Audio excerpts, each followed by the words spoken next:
As devastating and deadly storms rage in Kentucky, in Virginia, and in West Virginia, killing at least 8 people in the state of Kentucky, for example, Donald Trump ignoring those storms and wasting millions of taxpayer dollars going to the Daytona 500 and posing for authoritarian propaganda photo ops. That's right.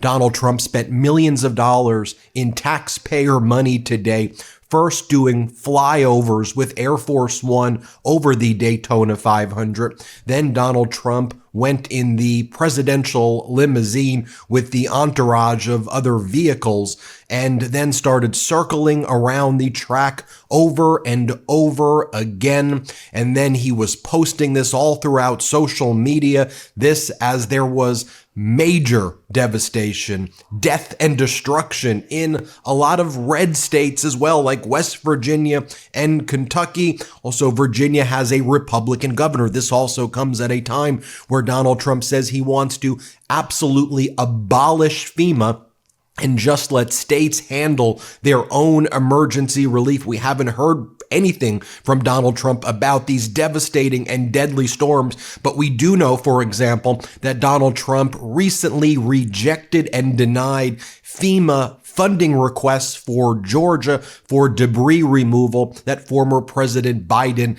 had granted. Just take a look at what Donald Trump posted today. Not a statement that he's with the people of Kentucky, West Virginia, and Virginia. None of those types of statements at all. Instead, Donald Trump said, "Today I look forward to joining tens of thousands of American patriots in Daytona Beach, Florida for the great American race, the legendary Daytona 500, and the official start to the 2025 NASCAR Cup Series." Then the White House account, instead of providing information about how to handle the disaster that's unfolding in those states and other states, they started posting the following. "President Donald J. Trump has arrived. Air Force One soars over the Daytona 500 at NASCAR crowd." And by the way, this is as DOJ is cutting veteran services, Medicaid, Social Security, and other essential government services. This is how they are spending your taxpayer money for authoritarian propaganda and pumping this authoritarian propaganda. Donald Trump then posts, "This is your favorite president, your talented people, and your great people and great Americans. Have a good day. Have a lot of fun, and I'll see you later. President Donald J. Trump." Meanwhile, the governor of Kentucky, Andy Beshear, posted the following. "I'm heartbroken to share we've lost at least 8 people to the storm, each one a child of God who is loved by so many. Please join Brittany and me as we pray for these families and remember the severe weather continues.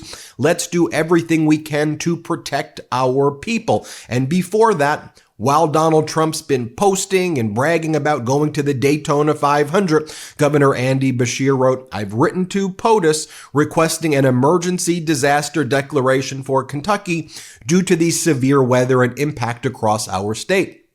The declaration would make federal funding available to affected areas, helping us better respond and support Kentuckians affected. I've also spoken directly to Homeland Security Secretary Kristi Noem and the acting director of FEMA, Republican Governor of Virginia. Glenn Youngkin writes, Southwest Virginia has faced 5 major floods in 5 years, causing severe damage to community lifelines. We will take every measure to ensure that these areas are able to make a full recovery as quickly as possible." And then Governor Youngkin of Virginia posted, Glenn Youngkin submits request for expedited major disaster declaration for communities impacted by the recent storms. Just take a look of this aerial view from Lex 18 News of Pikeville, Kentucky, one of the areas that was ravaged the most while Donald Trump was taking photo ops at the Daytona 500. An aerial view in Pikeville, Kentucky captures the extent of mass flooding that occurred throughout Kentucky. Photo credit Justin Prater. This, as I mentioned before, comes at a time where Donald Trump threatened to just totally dismantle FEMA, and as I said, denied FEMA funding to Georgia when they requested it recently. Governor Brian Kemp got a rejection letter from Donald Trump. This was Donald Trump a few weeks back saying that he wants states to handle their own natural disasters instead of FEMA, which he intends to shut down. Play this clip. North Carolina gets hit, the governor takes care of it. When Florida gets hit, the governor takes care of it, meaning the state takes care of it. To have a group of people come in from an area that don't even know where they're going in order to solve immediately a problem is something that never worked for me. But this is probably one of the best examples of it not working. And there's been some others, like in Louisiana, etc. So we're going to be doing something on FEMA that I think most people agree. I'd like to see the states take care of disasters. Let the state take care of the tornadoes and the hurricanes and all of the other things that happen. And I think you're going to find it a lot less expensive. You'll do it for less than half, and you're going to get a lot quicker response. More photos from Donald Trump being posted about the Daytona 500. Again, this is Kim Jong-un stuff right here. Could you imagine if former President Biden ignored red states or purple states or any states at all during a disaster like this while saying that FEMA should be shut down and then started taking victory laps at the Daytona 500 or at a sporting event while Americans were suffering and while you remained absolutely silent on the issue? Could you imagine how corporate media would treat that, how Congress would treat it? I would suggest that it would be grounds for an impeachment. What do you think? So then Donald Trump, when he was back at Palm Beach International Airport after all of this, he starts talking about how egg prices were at its highest before he took office, which is false. And then he blames it on former President Biden. Play this clip. Prices have reached an all-time high. What's your Which is what? Egg prices have reached an all-time high. Well, there's a clue. It was a long, before I ever got here, it was at an all-time. This didn't, remember, I've been here for 3 weeks. And when you saw the inflation numbers, I've been here for 3 weeks. I have had nothing to do with inflation. This was caused by Biden. I had 4 years of virtually no inflation. So I'm just taking over. But I'll tell you what, this country has made more progress in the last 3 weeks than it's made in the last 4 years, and we're respected again as a country. Thank you very much. Thank you. Then Donald Trump responds to a question about the EU possibly banning food imports from the U.S., and Trump says, I don't care. I don't give a crap about if they buy our products or not. Play this clip.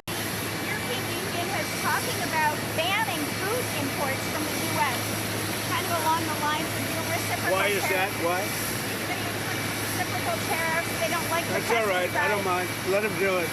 Let them do it. They're just hurting themselves if they do that. I can't imagine it, but it doesn't matter. We're having reciprocal tariffs. Whatever they charge, we charge. Very simple. If a certain country like India, which is very high tariff, if they charge us X dollars, we charge them X dollars. It's all right. It's a fair thing to do. Even the media said it was fair. And it's going to be very good for the United States. Are you listening, American farmers? I mean, what's it going to take? I mean, do you love the performative MAGA stuff and him driving around the racetrack that as your farms get gutted, as your businesses get gutted, as you literally die? This performative authoritarian propaganda crap that they're doing makes you despise yourself and your family and your kids so much that this is like, yeah, America, while he's literally killing you, you idiots. Are you watching? I'm not going to hold back how I feel. Are you watching what he's doing to you?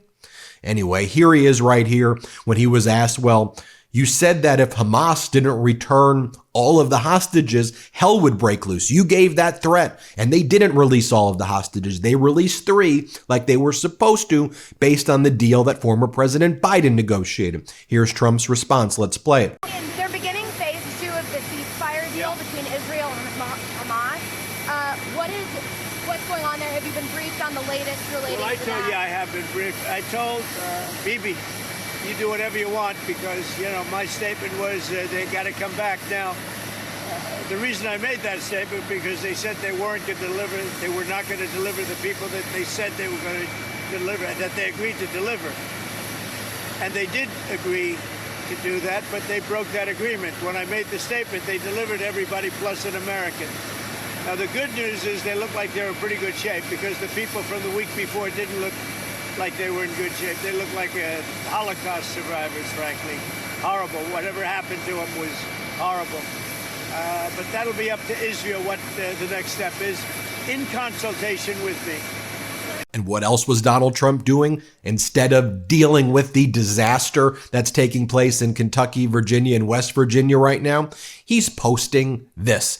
The same quote that he made yesterday, the Authoritarian post, where he said, "He who saves his country violates no law," which was a Napoleon Bonaparte quote. Donald Trump reposts it with a photo of Napoleon over an article that says, "Judge rules Trump administration defying court order to release billions in grants." So as a judge ruled that the Trump administration was defying the law, Trump, by the way, things that could help, for example, in emergency relief, Donald Trump is posting Napoleon images and bragging about violating the law, to which all the top MAGA influencers like Jack Posobiec go, "America will be saved. What must be done will be done." And Elon Musk goes, "Yes, absolutely."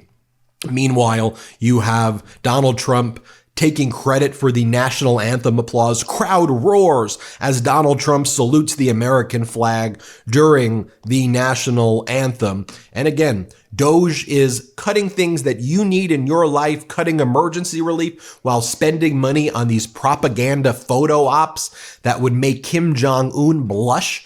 We're not going to hold back in our fearless reporting here on the MeidasTouch Network. Corporate media is in the freaking toilet bowl right now. They don't know how to report, or they've kissed the ring. We're going to do the reporting the right way here on the MeidasTouch Network. I need you to subscribe right now to this YouTube channel. We previously hit 4 million subscribers. I want to march to 5 million. So hit subscribe and share this channel right now with anybody you know. Share this video, because you're not getting this reporting anywhere else. And this is the reporting that's needed now. Subscribe and share with others to subscribe. Thank you for watching and have a good day. We're in this together. We fight. Hey Meidas Mighty, love this report? Continue the conversation by following us on Instagram @MeidasTouch to keep up with the most important news of the day. What are you waiting for? Follow us now.